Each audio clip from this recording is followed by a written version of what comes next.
Members of the House and Senate, members of the audience, please be seated.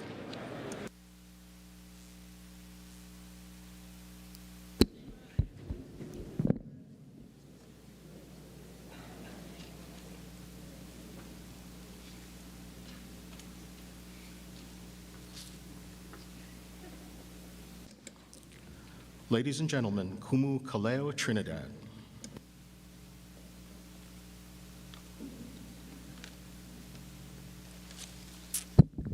It's with great aloha and ha'aha'a that I stand before you to do several things in this aha. The first is a call out, a mele that calls to all of our people from Hawaii moko Keawe to Ni'ihau Wakahelelani. The second is a pikai olena, which blesses all that is said and done here today. And the last is a mele and a pule of blessing and of welcome. Ki e o Hawaii I luna o ke kai o ale nui haha, holono o Maui ke kai o alala ke iki. He ke iki o ka ho'olawea kanaloa nā no I kuhi ke ala I ka hiki. Hiki na e akula I lana I ke kai o au. Au aku ia pai lolo ai ala o molo ka ie. A ka iwi ke kai ha nupa. Upua e ka mana o I ka pohula I o ahu. Ahu wale o kaua I mai ke kai o ka ie waho. Ma waho kaula kahi I ke ia ka ehu kai o ni I haue. Hau oli loa au I kanani e pahola ia mai. Mai ka ia he molele ka maluhia o nā kai e walu. Ua I ke a aloha kākou e. O pali uli ai nā huhu nā tāne. O ka ai nā I kalana I haulai I ka hiki ku. I ka pā ua tāne. O ka aina I kumu, I lali. Aina ai nui a te atua. He ole ka pu'unui. A polo lei ka hele atu ana I muai.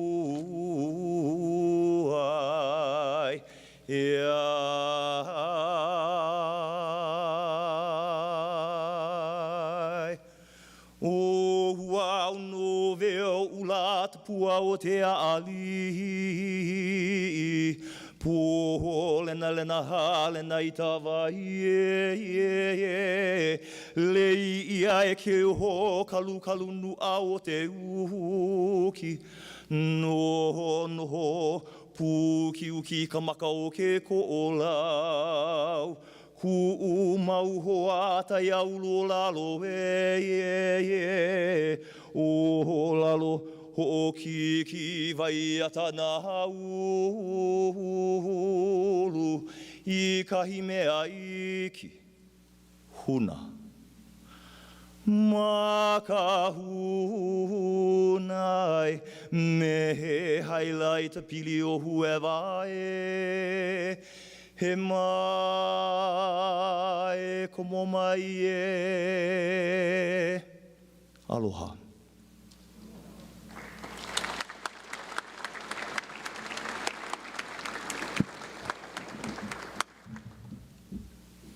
Thank you very much, Kumu. Will the joint session of the 32nd Legislature please come to order?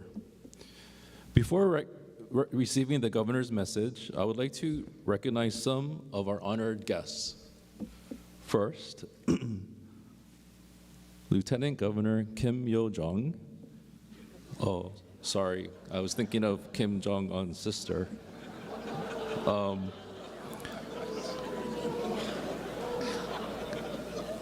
Lieutenant Governor Sylvia Luke.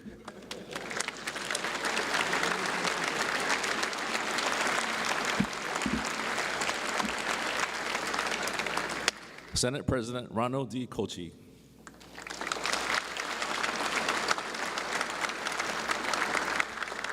Chief Justice Mark E. Rechtenwald.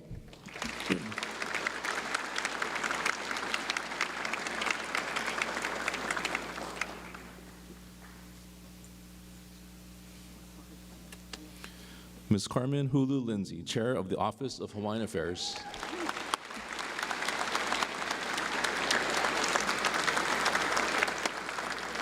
And we have some other distinguished guests with us here in the chamber this morning. Jamie Green, wife of Governor Josh Green.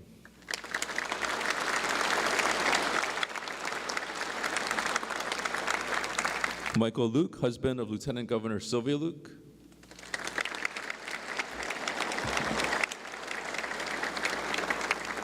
Congresswoman Jill Tokuda.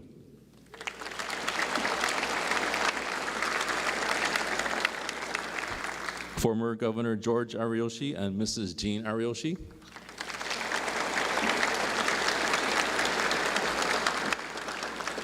Former Governor John Wahe'e and Mrs. Lynn Wahe'e.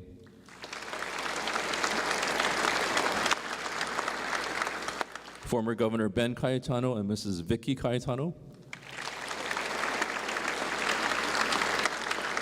Former Governor Linda Lingo.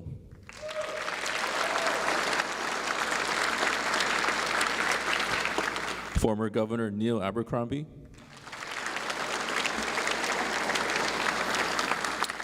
And from the Hawaii Supreme Court, Associate Justice Sabrina McKenna. Associate Justice Todd Edens. And Associate Justice Vladimir Devens. From the U.S. Indo-Pacific Command, Major General Mark Hashimoto. From the U.S. Army Pacific, Major General James J. Bartholomews. From the U.S. Pacific Fleet, Rear Admiral Mark Ruttenberg.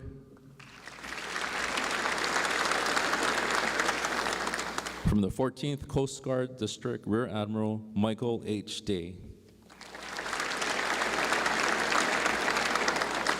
From the U.S. Navy Region Hawaii, Rear Admiral Stephen Barnett. From the U.S. Pacific Allied Forces, Colonel David J. Brooklyn. From the U.S. Space Force, Colonel Stephen A. Toth. From the City and County of Honolulu, Mayor Rick Blangiardi. From the County of Hawaii, Mayor Mitch Roth. From the County of Maui, Mayor Richard Bisson.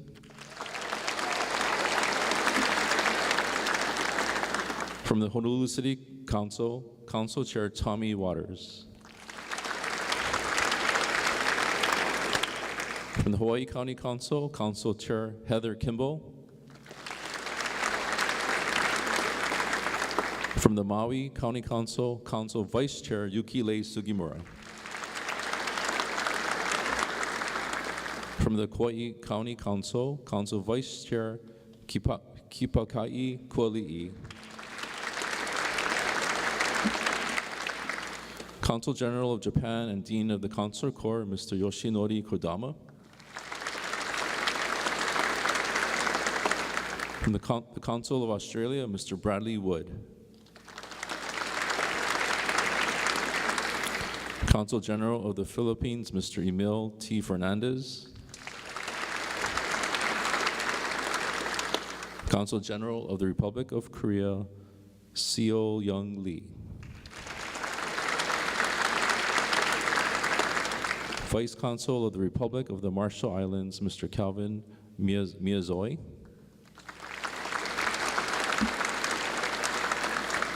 And Deputy Director of the Taipei Economic and Cultural Office, Ms. Nicole Wang.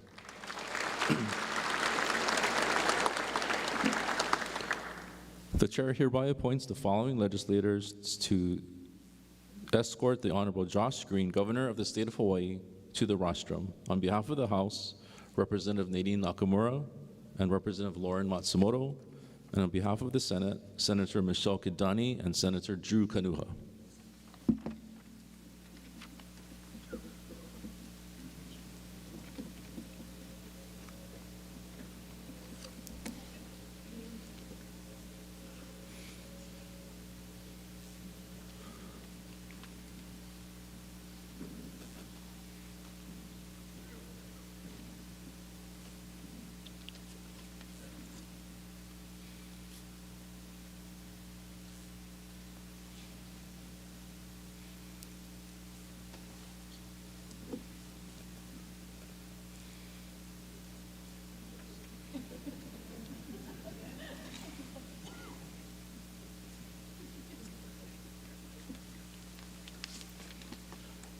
The chair hereby requests the following legislators to present leave to the governor on behalf of the House, Representative Dee Morikawa, and on behalf of the Senate, Senator Lorraine Inouye.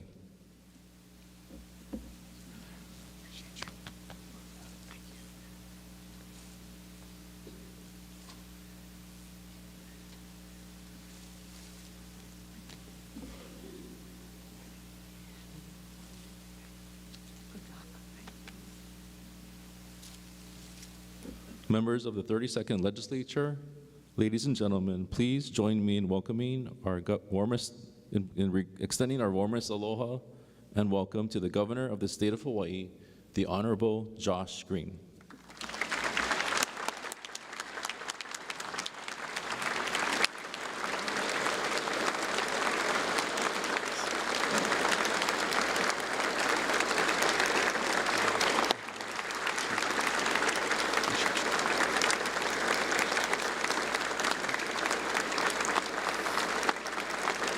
Thank you.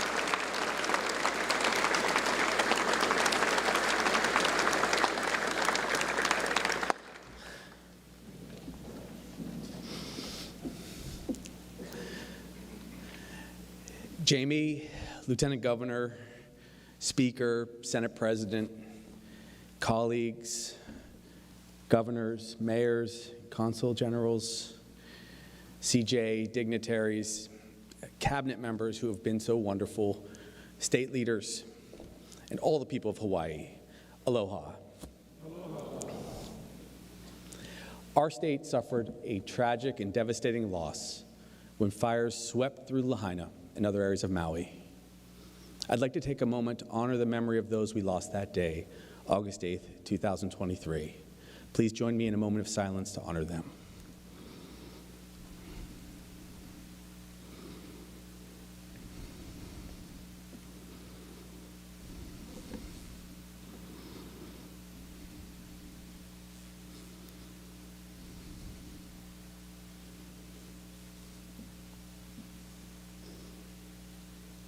Mahalo.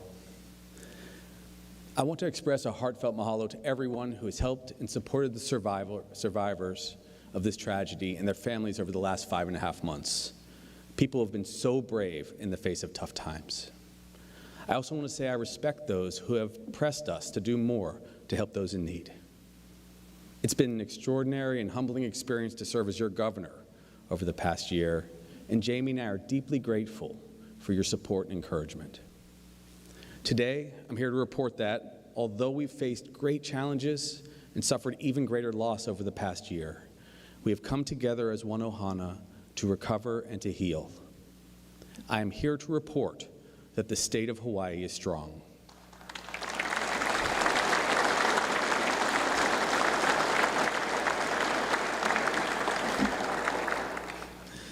First, response to the Maui fires. We lost 100 of our loved ones in the fire, and the lives of thousands more were changed that day. Hurricane-force winds fanned fires over the islands of Maui and Hawaii, causing the worst natural disaster in our state's history. Words cannot adequately describe the devastation caused by the fires, and it scorched thousands of our acres and destroyed nearly all of Lahaina. At this moment, I want to recognize Maui Mayor Bisson, whose strength in the face of this disaster has been most admirable. Please stand, Mayor.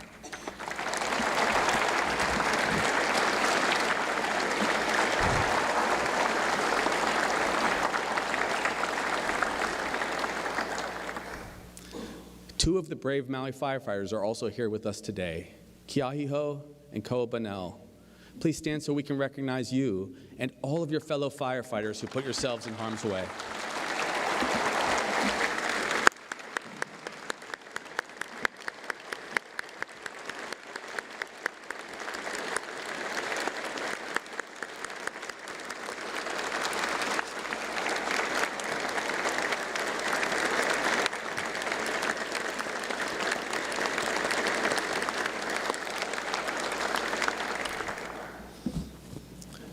Chief of Police Pelletier, who can't be with us today, who is working, was alongside the firefighters and the first responders, and he led his police force into the disaster area to help rescue people.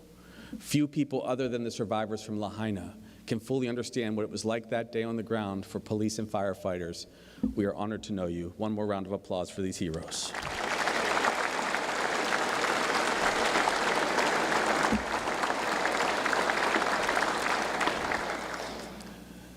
These men and women knew what they were facing when they went into the fire. Many knew that their own homes would be destroyed, and some didn't know if their family were safe. So that's what they were facing, and they went in anyway.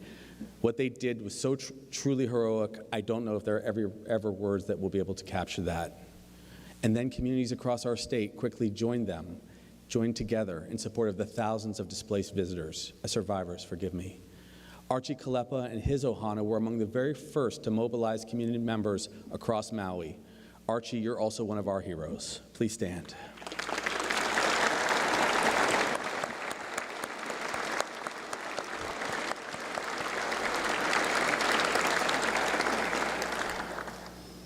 Another individual stepped up more than anyone could possibly imagine, and that was Chad Buck and his ohana. I've never witnessed such generosity in my life and the kindness that you brought to this disaster. Please stand and be recognized, Chad.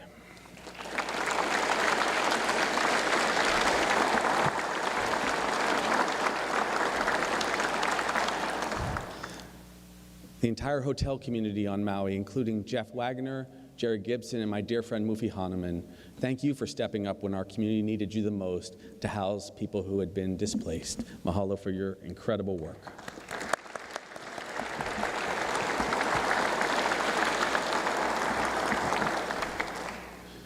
As these heroes worked on the fire, our state agencies, including HIEMA, the Department of Education, Health, Human Services, all began immediately working alongside FEMA and Maui County with the Red Cross to provide meals, temporary housing, and new schools, as well as supportive services for the disaster relief program, which included financial recovery, medical and mental health care, which was so critically important. Concerned citizens and organizations such as the Hawaii Community Foundation, the Red Cross, CNHA, and so many others immediately mobilized donation drives and brought tens of millions of dollars to the effort. It poured in from all over the world. So working with these partners in the first 2 weeks after August 8th, we relocated 8,000 of our displaced people into hotel rooms and condos across Maui.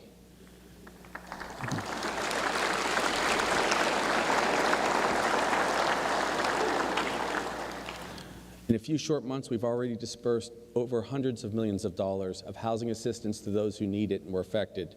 And this is just the beginning of the effort. Disasters as severe as this one can take years to recover from. I'm especially grateful to other individuals that have become local leaders and were already in our midst helping our state for years in the past. These individuals right now I'd like to recognize are Micah Kane and Kuhio Lewis. Let's give them a round of applause.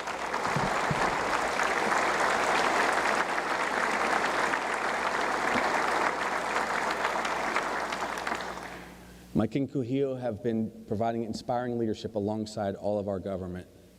And then to date, FEMA has registered over 17,000 survivors for services and will begin to provide them the long-term housing that they need, 18 to 24 months of rental assistance, well into 2025.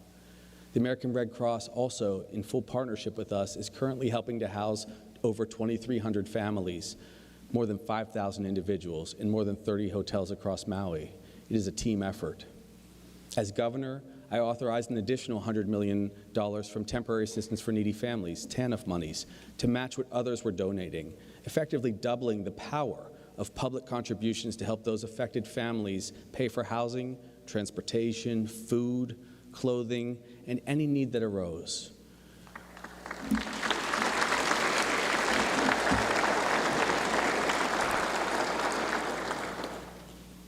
Because the legislature stepped up, we also provided relief to local businesses in the form of emergency grants to be distributed by the Maui Economic Opportunity Team aimed at preventing bankruptcies. So working with House and Senate leaders and in partnership with Maui County, we made $12.5 million available in the form of grants of up to $20,000 each to help local businesses survive and recover.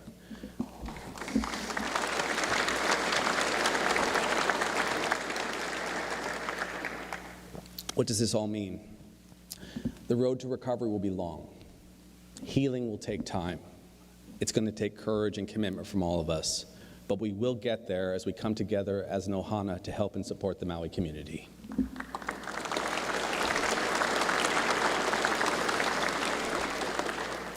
Now let's discuss the immediate recovery efforts on Maui. We've set aside up to $600 million in the budget for recovery costs that will continue well into 2027. I've worked with President Biden and his administration directly to ensure that federal funds will pay for 100% of debris removal and emergency protective measures in the disaster areas for 6 and 12 months respectively, support which will save us hundreds of millions of dollars as we recover. In November, we brought a coalition together additionally to create the Maui Recovery Fund, which will rapidly provide funds to families who have lost a loved one or have been severely injured in the fires. Participation in this fund, as I've shared before, will be completely voluntary. The goal is to get as much money as possible to affected families as quickly as possible. We've already secured $175 million for the fund from our initial partners, including the state, Maui County, Kamehameha Schools, Hawaiian Electric, Charter Communications, and Hawaii Telcom.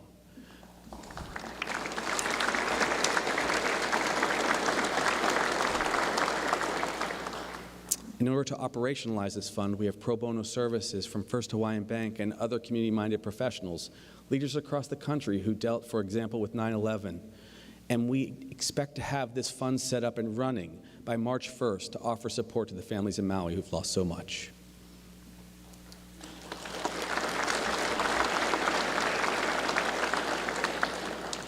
Now, most central on the people's minds in Maui is housing.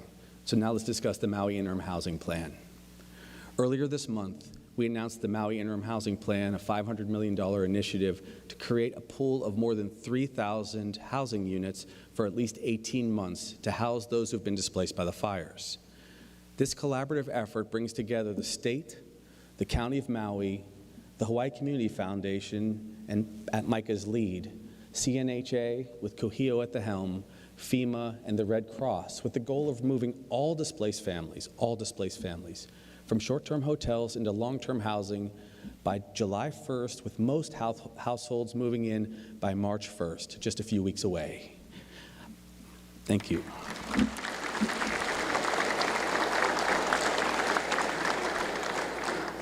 Now here's where I have to make a humble appeal to people all across the state and the country. Every owner of a short-term rental property on Maui, please join us today in our mission to house the Lahaina families who've been displaced by the disaster.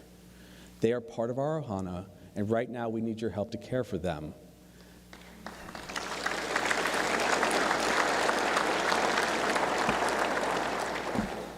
Let me break down how it is on Maui. There are 27,000 short-term rental units on that island alone. And if we can dedicate just 10% of these homes for displaced Lahaina families, we can house everyone. We'll cover the fair market value of each rental for 2 years. We'll also provide the property tax exemption that the mayor and his council very, very thoughtfully passed just weeks ago to give an exemption from property tax for 18 months to house those who participate. This is the right thing to do, and I urge everyone out there to join us in offering their homes, if they can, to house our people.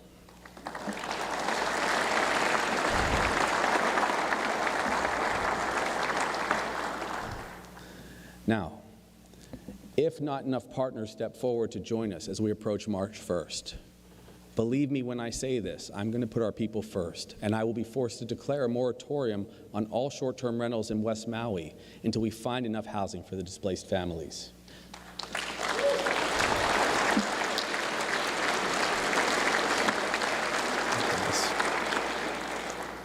If you want to participate in this program, you can email us today. Email us at mauihousing2024 at fema.dhs.gov to join in this effort. I'm going to say it again. Maui Housing 2024 at fema.dhs.gov to join us in this effort. It is critically important we care for people and put them in housing. Now, in addition to the $250 million that FEMA put up immediately for rental assistance and to rent many of these units, they're currently in the process of leasing up to 1,500 homes for survivors. As of Friday, they were at 1,367, and that is a testament to the great work that Bob Fenton has done with his team. They're also planning and designing 2 housing sites on Maui to house up to 500 additional families. This operation alone totals $450 million additional dollars from the federal government to help our people.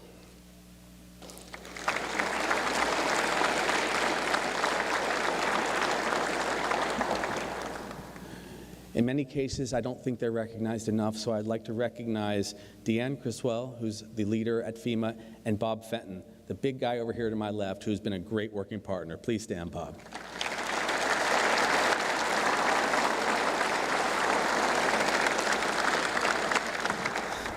I thought he was already standing. In the coming weeks, in addition to all of this work, the first shipment of modular transitional homes will begin to arrive in Maui as a part of our Department of Human Services efforts and their housing initiative. We will add an additional 480 units right away to help provide our people with a sense of stability and security as we implement further long-term housing plans that I've been describing.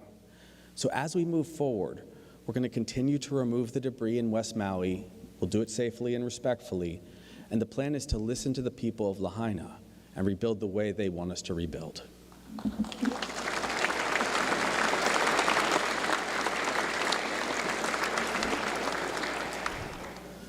Now I'd like to pivot to affordable housing statewide. Even before the fires on Maui, our state faced an urgent shortage of affordable housing. Housing costs in Hawaii are among the most expensive in the nation. Our state is such a desirable destination and such a profitable investment for so many that people from around the world have purchased property to hold as investments or rent as short-term rentals to visitors, making on average, and these are individuals who invest, 4 times what they would if they rented the property simply to one of our local families. Right now, 52% of all short-term rentals in Hawaii are owned by non-state residents, and 27% of short-term rental owners own 20 or more units. Take a minute to digest that. 52% of all short-term rentals are rented by people outside of Hawaii, and making 4 times as much as if they were renting to someone that we love who lost a home.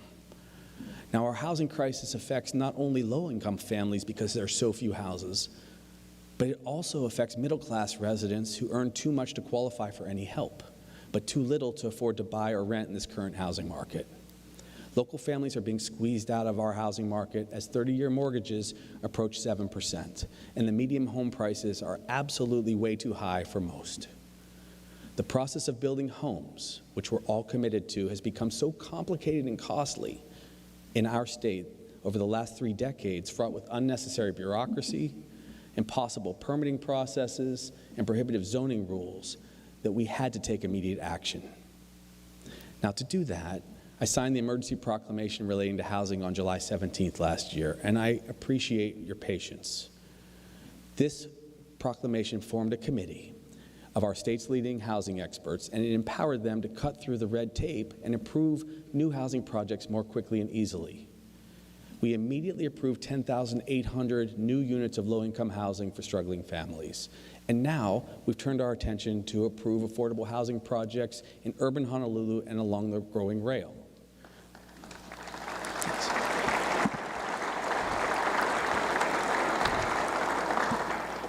Now, make no mistake, I know I ruffled a few feathers when we took this action, but we have to provide housing for our local people.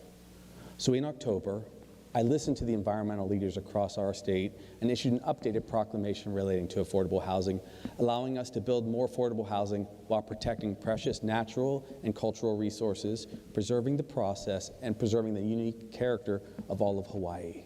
I'm grateful for their input.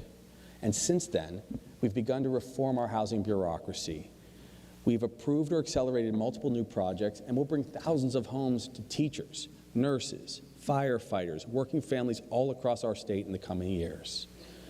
Now, our supplemental budget for fiscal year 2025 alone places an emphasis on infrastructure and housing with requests to the legislature of up to $373 million. This remains our administration's top statewide priority.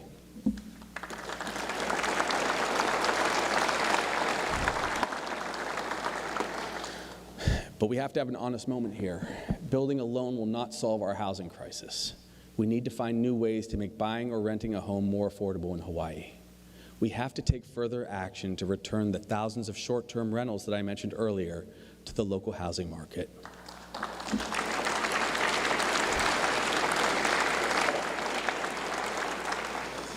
A challenge of this magnitude will require multiple solutions and approaches. There is no silver bullet.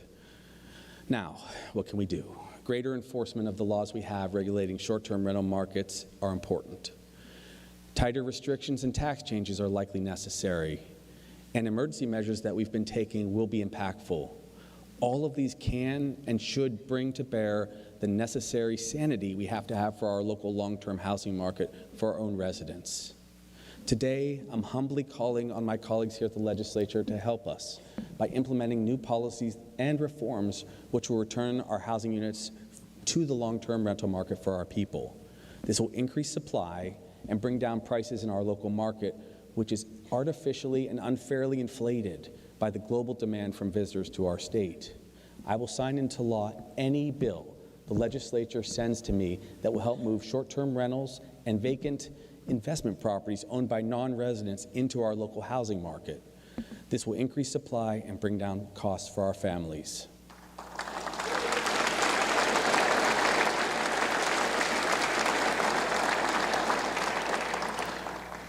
In addition to this effort, my team has crafted what we feel will be a landmark piece of legislation, and I want to explain it to you right now.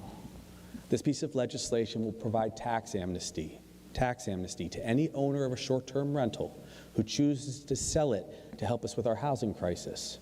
A sale of this kind to an owner-occupier local family or to someone who turns the home into a long-term rental for a local family will be exempted from capital gains tax, conveyance tax, and general excise tax. This program we're calling House Hawaii's Ohana is a plan that would start in the fall, when you give it to me, and last 24 months. During this tax amnesty period, I'll personally encourage short-term rental owners from around the world to sell their properties back to Hawaii families.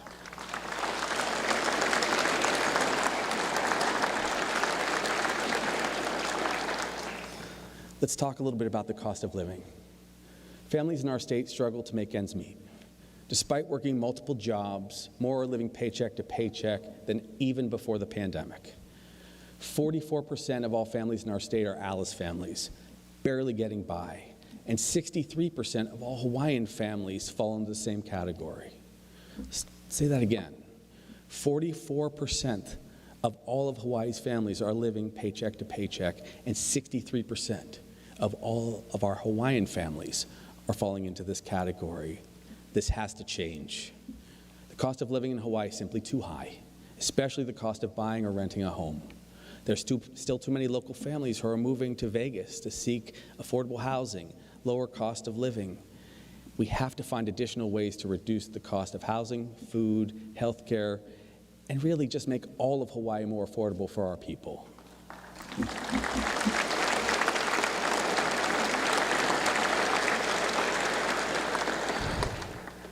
I'm grateful for what the legislature did last year. In last year's legislative session, we introduced and passed phase 1 of our affordability plan, which in the first year alone provided $104 million per year in direct income tax relief to Hawaii's Alice families. This phase one of the tax relief package supported working families by doubling essentially the earned income tax credit and our food tax credit. That was great work by Speaker and Senate President and all of you. The next phase of our plan, however, we need to go further and provide more tax relief for families that are struggling, including a child-dependent tax credit totaling about $87 million annually. Why is this important? It's important so that working families with keiki can afford to live in Hawaii and so that the next generation will have a future here. We're also planning through our proposals to index the state's tax code to provide all taxpayers some modest relief from inflation. We have to do this, it's long overdue, and this change will help people in every tax bracket, which I think will benefit all the families of Hawaii.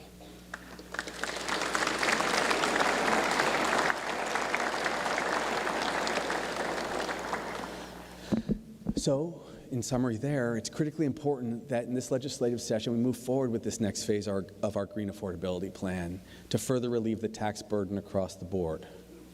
Now I'd like to share what I feel about tourism and the economy. The rapid return of visitors to our islands, along with the influx of federal funds, helped Hawaii and our economy surge after the initial impact of the COVID pandemic. Hawaii's unemployment rate, you'll recall, spiked to 22.6%. At the beginning of the pandemic. And it's decreased and stabilized since, down at 2.9%, which is a testament to small business in our state. As of October last year, that's where we landed. This is the lowest rate of unemployment since the pandemic. But with the closure of Maui to tourism after August 8th, I was very concerned that the aftermath of the fires would devastate Maui County's economy, as well as impact our entire state's economy for all of the families that we have. Thousands of jobs, small businesses were at stake on Maui, and I know this was difficult. It was an incredibly difficult decision to allow hotels to reopen while many who had been impacted by the wildfires still lacked permanent housing. People were concerned that reopening was too soon, while many others believed that moving towards recovery was absolutely necessary. Most people felt the need to get back to work so their families could survive. But all I can tell you is this: I care deeply about every family in Hawaii. I listen to people's concerns, and I'm sensitive about their fears. But sometimes a governor has to make certain decisions that are tough and truly necessary for the health of our entire state. In conjunction with the County of Maui, we began a phased reopening of West Maui on October 8th. Currently, historic Lahaina, the town and surrounding areas, of course, remain closed out of respect for residents and due to the continuing relief efforts. But the rest of Maui and our state is open. As a result of that decision, as difficult as it was, just 2 weeks ago, the Council on Revenues readjusted our economic projection up from 1.3% growth to 4% growth.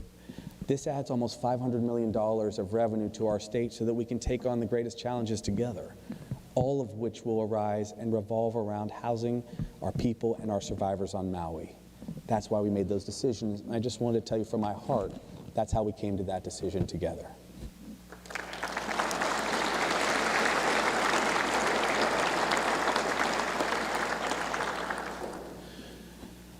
It has been a roller coaster ride since COVID, with the economy rising and falling and the crisis. And I know that that's made your jobs extremely difficult, including appropriations and plans for the future. Last year, I made some budget cuts through line item vetoes. I hope I did it respectfully enough, saving us over $1 billion across the next 2 fiscal years. We were able to balance our budget, and more importantly, I believe, to preserve our entire $1.5 billion rainy day funds.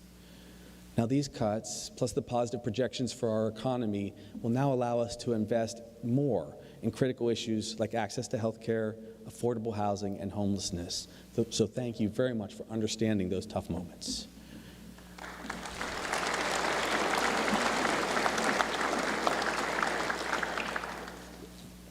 Homelessness. Just over a year ago, when we came into office, we faced the second highest per capita homeless rate in the country. A 2023 census of our homeless community found that 6,223 people in our state were living without a home. Our state's rate of homelessness of 43 per 10,000 is more than double the national rate of 18 per 10,000 for many reasons. Many in our homeless community struggle with mental illness and addiction. And of course, they suffer on the streets and face a much shorter lifespan, averaging only 53 years. Our team took immediate action with your guidance to reduce homelessness with real solutions. And I've made it our goal to reduce homelessness by 50% within 4 years. Now, on January 23rd last year, Right at this State of the State address, I signed an emergency proclamation on homelessness to cut through some of the red tape that was preventing the much-needed action we had to take, allowing us to begin rapid construction of up to 20 Kauhale villages statewide in the coming years. For those who haven't heard before, Kauhale are communal villages, modest housing units in them for homeless individuals and small households. They provide shared space for cooking, eating, and recreation, growing food, or engaging community activities together. When a person's in a Kauhale, their suffering drops, their lifespan increases back to normal, and their cost drops 70%. This is the reason it's both smart fiscally and the right humanitarian action to take. In May, we opened the medical respite Kauhale, Palama Ola, in partnership with Project Vision and HomeAid to care for the homeless on our streets as they were coming out from the hospitals as patients recently discharged.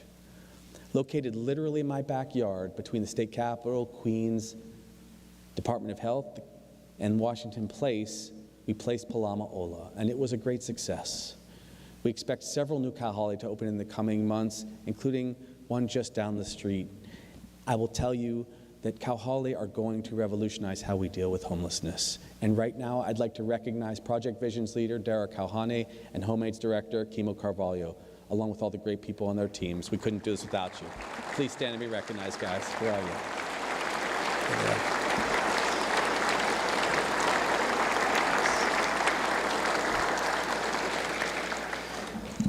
I'd like to also again thank the legislature for approving $15 million last session for Kauhale and $33 million this year. It was very thoughtful. Thank you for that.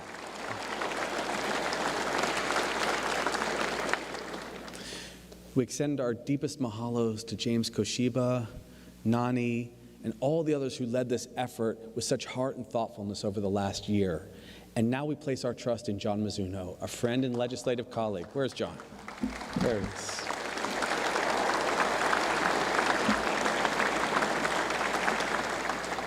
House, you can kick the crap out of Mizuno now in my administration as you wish. He's joining me in our administration after decades of friendship and commitment. I can't wait to see this mission completed with John at our side. Thank you for sharing him with us. So as we continue to invest in permanent solutions that create spaces for our people to be housed and healed, you're going to see the results of it. So thank you again, everyone. You've been amazing in that front. Now let's turn to healthcare. For years, our state has struggled with a severe shortage of doctors, nurses, and other healthcare professionals. So on September 9th, we announced a groundbreaking loan repayment program to address this crisis. Developed by JABSM, the Healthcare Association of Hawaii, and Hilton, State Department of Health, and my team, and funded by you, the Hawaii Education Loan Repayment Program, or HELP, provides now an unprecedented $30 million over these first 2 years of educational loan repayment to health professionals to bring them to and keep them in Hawaii.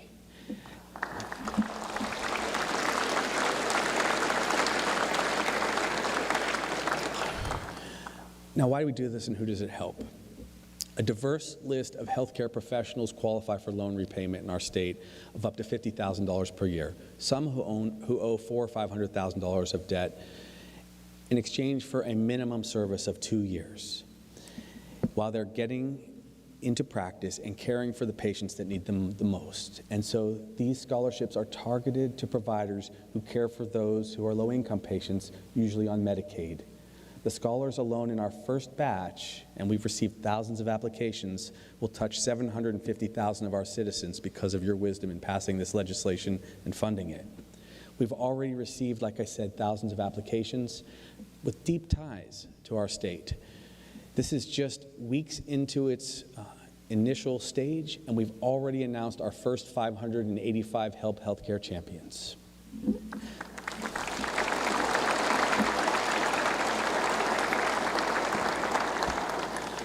As I listened to the concerns of the large freshman class coming in, they were focusing on mental health care, as we all have been worried about for so long. So this year, we're placing an extra emphasis on selecting mental health care and addiction treatment professionals to address the heightened concerns we've seen and have arisen since the COVID era and the disaster on Maui. This initiative will help ensure that rural and underserved communities across our state have access to the healthcare providers that they need. And within 5 years, Hawaii will be the only state in the nation without a shortage of doctors, nurses, or social workers.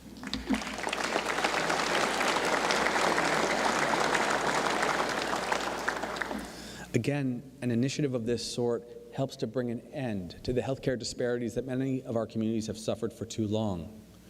A few days ago, I met a young doctor who shared with me that she's about to complete her training in pediatric psychiatry. Because she received the HELP scholarship, she'll be able to begin her career in Hawaii and settle here for good. Now, she grew up in Hawaii and is still with her high school sweetheart. And now she'll be able to deliver a lifetime of care to local families instead of moving to the mainland to practice medicine. Last year, we also strengthened our healthcare system by investing hundreds of millions of dollars in needed improvements in rural facilities across the islands. These investments also will help us extend our commitment to care for historically underserved communities and those who suffer health disparities. And I'd personally like to thank the WAM chair and the FIN chair for making that possible. Thank you guys, you were wonderful.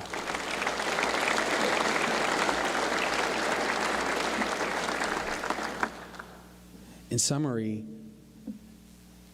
lots of communities need help, but the Native Hawaiian community has been most likely to experience chronic disease 10 years earlier and passing away an average of 8 years earlier, a shorter lifespan compared to other populations.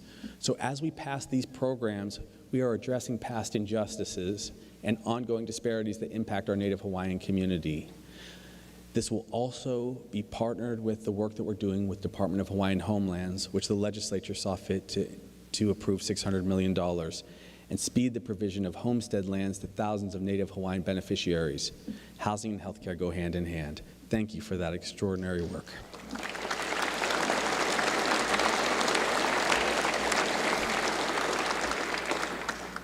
Let's talk briefly about gun violence. Gun violence has been a growing problem in Hawaii and across the country. The tragic shooting of 17-year-old Richiana de Guzman moved us to take greater action. We hosted our state's first significant gun buyback event in decades on October 21st of last year, and it was an unprecedented success. In just a few hours, the Department of Law Enforcement and Public Safety got almost 500 firearms off of our streets in exchange for Foodland gift cards, with no questions asked, no ID required. Thank you.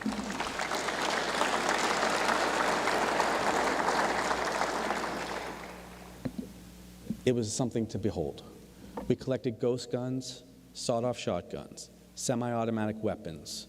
We collected an Uzi from the streets. And I've asked the directors of these departments to continue holding gun buyback events on a regular basis to get more guns off of our streets. This initiative, along with our commitment to creating safe places from guns and signing key firearm legislation, will make our community safer and protect our keiki from deadly violence.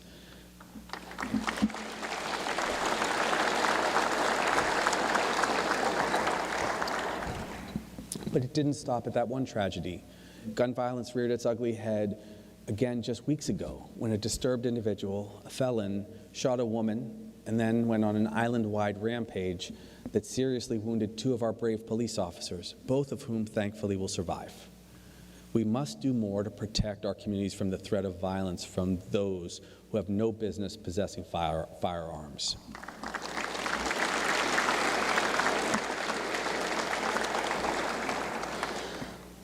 I will not let this issue divide us.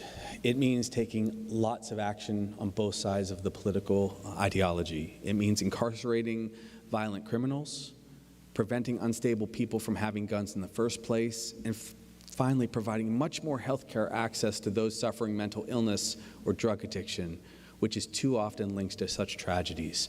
Thank you for helping me protect our keiki.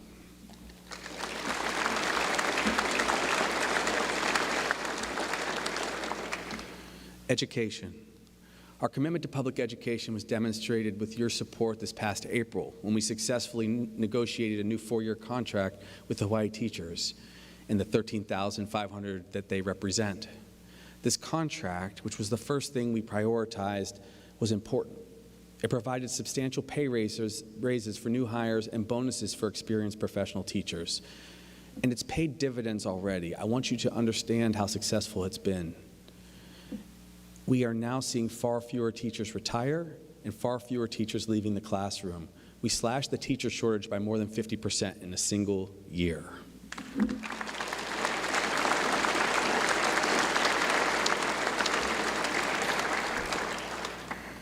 Investing in education will help our keiki to succeed, so we've requested more than $125 million to support Hawaii's public schools. We thank the education chairs with our full heartfelt appreciation, because you're including substantial funding for the Department of Education. And it's not just the classroom, it's also food service and transportation. All of this is education for our keiki. So I wanted to thank you, and now I want to take a moment to commend someone else. I want to take a moment to commend Lieutenant Governor Sylvia Luke for her extraordinary work on early education. Please stand, Sylv.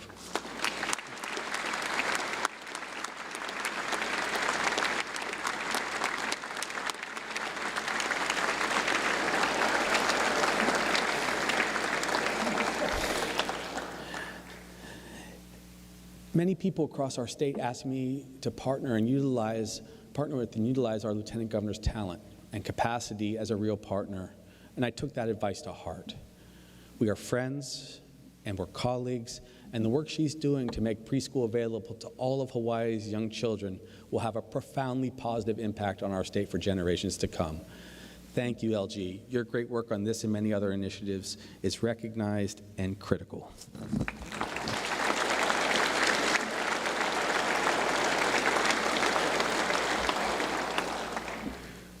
Let's turn our attention to climate change and the environment. As caretakers of our islands, we're committed across the board to pursuing climate change strategies that are equitable and culturally responsible. Hawaii must continue to invest in a sustainable culture, renewable energy, and reduce our dependence on fossil fuels. This is why I joined the U.S. Climate Alliance, a bipartisan coalition of 25 governors securing America's net zero future by advancing state-led, high-impact climate action. Now, we have to do more to protect our beaches in Hawaii and our parks and our natural treasures from extreme weather, which is fueled by climate change, without raising taxes or fees on Hawaii residents. Let me talk to you about how I hope we can do this.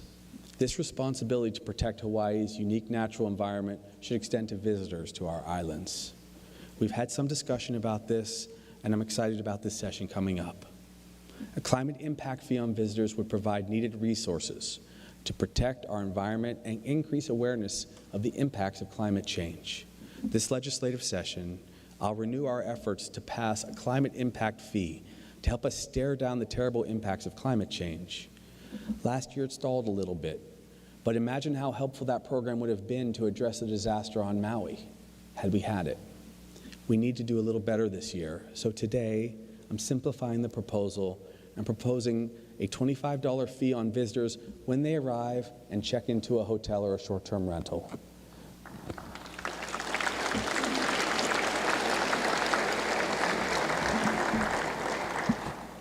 We already collect fees from travelers. This modest fee, far less than the resort fees or other taxes visitors have paid for years, will generate approximately $68 million every year from visitors. We'll invest these funds the way you feel we should invest them. We'll invest them for beach preservation, for fire breaks, and other prevention measures to help avoid tragedies like the one we had last year on Maui. So I believe, in my heart, this is not too much to ask of visitors to our islands. Now, I'm open to any other proposal that would achieve the same goals, including an increase in the transient accommodation tax.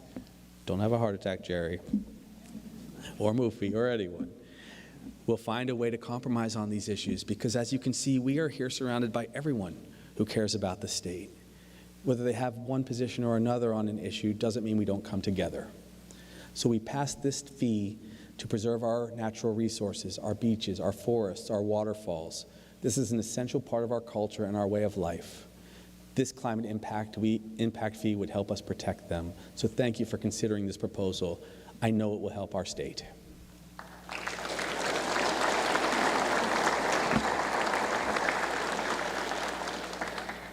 Red Hill.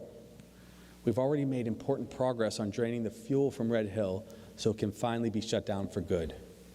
The military began removing the fuel on October 16th, more than 5 months ahead of schedule. They've already drained 104 million gallons from the tanks, which is 99.5% of the total. Now, the goal of the Red Hill Task Force is to remove all of the fuel, and the last 0.5% of the fuel will be removed in the early months of next year. Then, we will close the facility permanently so that it never again poses a threat to our health or to the safety of our water.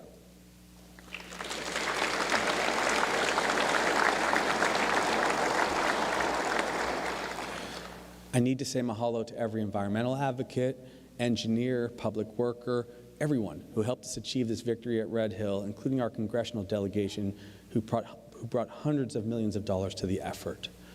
We're going to continue to take every necessary action to protect our precious natural resources, especially our water, and to hold those accountable who have threatened them fully in the past. So thank you, everyone, for coming together, and thank you, Speaker and Senate President, for bringing all of us together as one family on this issue.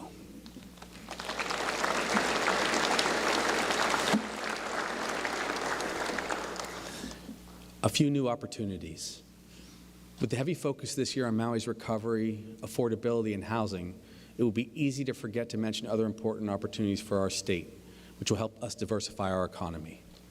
This year, we launched the Aloha Stadium proposals, finally. So we'll move forward on the stadium. We opened high-level discussions with Japan to create an open travel corridor between Japan and Hawaii. And we're actively seeking right now to expand our state's film industry with a greater emphasis on local production and developing our own kids to become film professionals. We'll invest in sustainable agriculture, as you saw with the action on Act 90, with a special thanks to Senator Lorraine Inouye, so that we can bring more food security to our state. And we'll also prioritize energy research and development with the goal of becoming a hydrogen hub someday in the future. We've already begun important discussions with some experts in Japan to partner with our own university and provide new pathways to fully sustainable energy state for our beautiful Hawaii. And then finally, our Board of Regents will select a new university president in 2024, and I will continue to rely on UH to help us drive economic innovation. These are important moments that we can all celebrate in the coming year.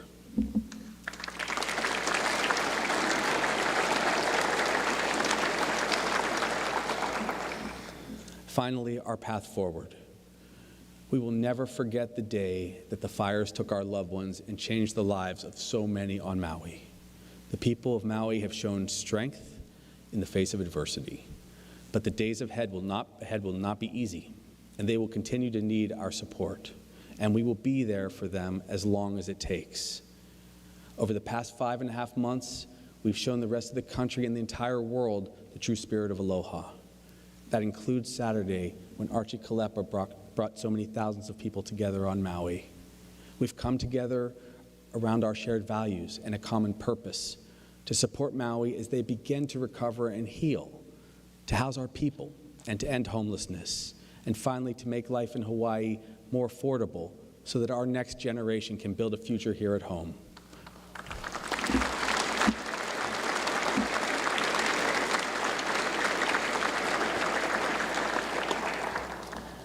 Again, I want to express my deepest gratitude to the people of Hawaii for your resilience and your commitment to each other.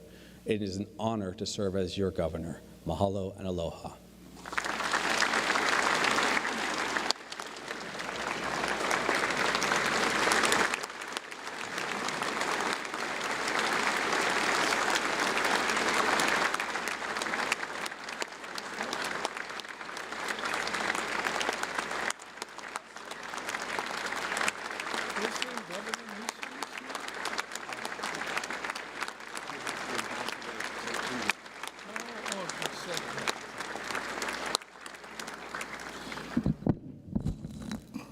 Thank you, Governor Green.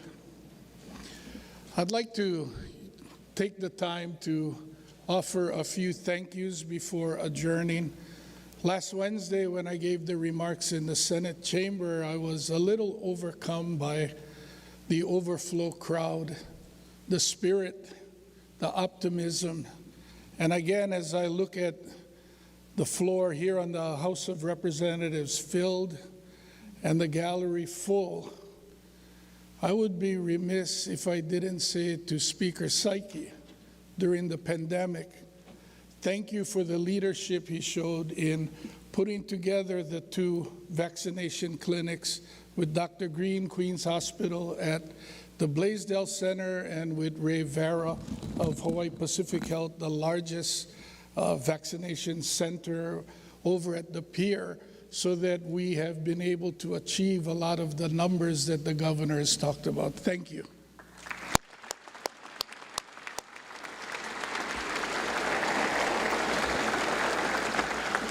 Before you guys get excited, I was sitting there watching the House present a lei to the Lieutenant Governor, to the Chief Justice, and to Chair Lindsay, and I got no lei.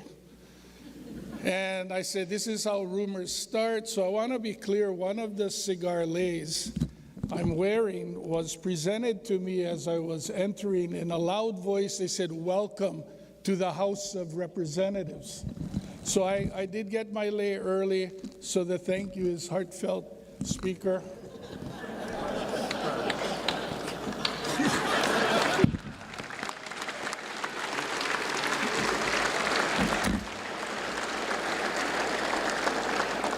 And then I have just one more quick thank you, and I'll hit the gavel and we can all go about.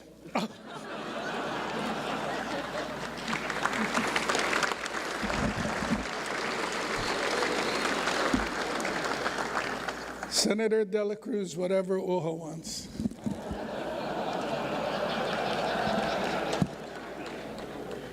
The last thank you is to Chad Buck.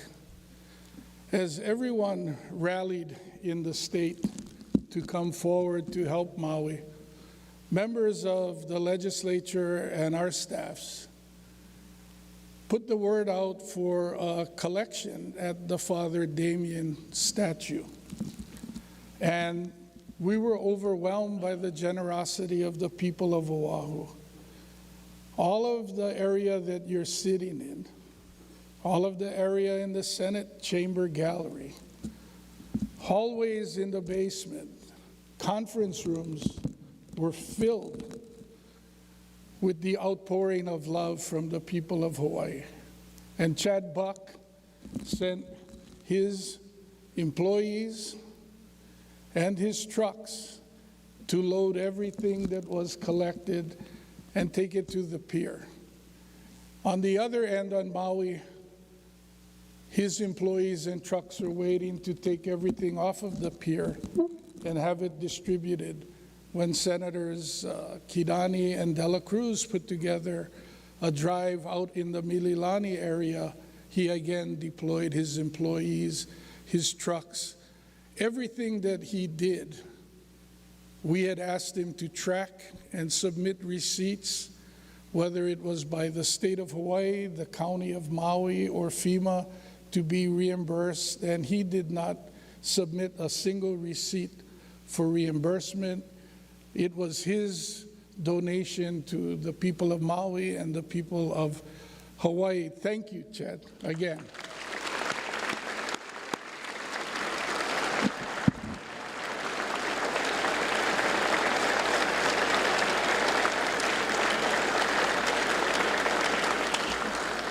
I don't know if Governor Green has a great lunch prepared, but I'm going to find out. I declare this joint session adjourned.